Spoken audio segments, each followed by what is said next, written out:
আসসালামু আলাইকুম এভরিওয়ান। এই ডোরেমন থিম কেকটা আমার সেকেন্ড বারের মধ্যে করা হচ্ছে। আজকের এই কেকটি আমার 1 পাউন্ডের মধ্যে করা হচ্ছে। তার আগের বার আমি 1 পাউন্ডের মধ্যে করেছিলাম এই ডোরেমন থিম কেকটা। এই ডোরেমন থিম কেকটা আগের বার থেকে এবার একটু কিছুটা ডিফারেন্ট। এইবার ডোরেমন কেকটার মধ্যে স্মাইলি একটা ফেস করা হচ্ছে। আগের বার এটা এর থেকে একদমই ভিন্ন ছিল।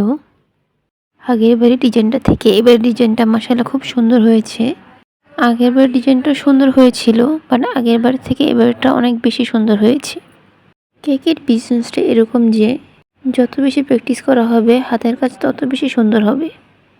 এখানে আমি চকলেট মেল্ট করে ডোরেমনের শেপটা এঁকে নিচ্ছি। অনেকে আবার ক্রিমের সাথে ব্ল্যাক কালার মিশিয়ে কাজটা করে থাকে। আর এই ডোরেমন থিম কেকটি সব বাচ্চাদের খুবই ফেভারিট হয়ে থাকে। ফার্স্টে আমি একটি টুথপিক দিয়ে ডোরেমনের শেপ দিয়ে নিয়েছি। তারপরে চকলেট মেল্ট করে আমি ডোরেমন ড্র করে নিচ্ছি।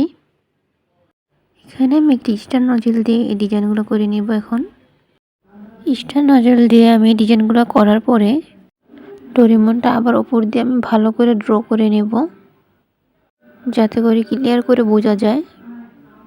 এখানে আমি পাইপিং জেলের মধ্যে ফুড রেড কালার মিশিয়ে এই ডিজাইনগুলো করে নিচ্ছি।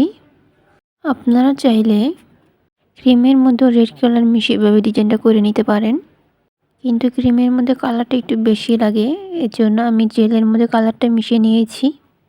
জেলের মধ্যে অল্প কালার মিশালেই খুব তাড়াতাড়ি কালারটা এসে পড়ে। এখানে আমি ক্রিমের মধ্যে ব্লু কালার মিশিয়ে স্টার জেল দিয়ে ডিজাইনগুলো করে নিচ্ছি।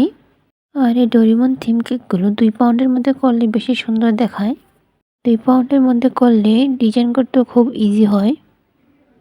আমার কেকটা দেখতে কেমন হয়েছে অবশ্যই সবাই জানাবেন। আর ডিজাইনটা ভালো লাগলে অবশ্যই লাইক, কমেন্ট আর শেয়ার করবেন।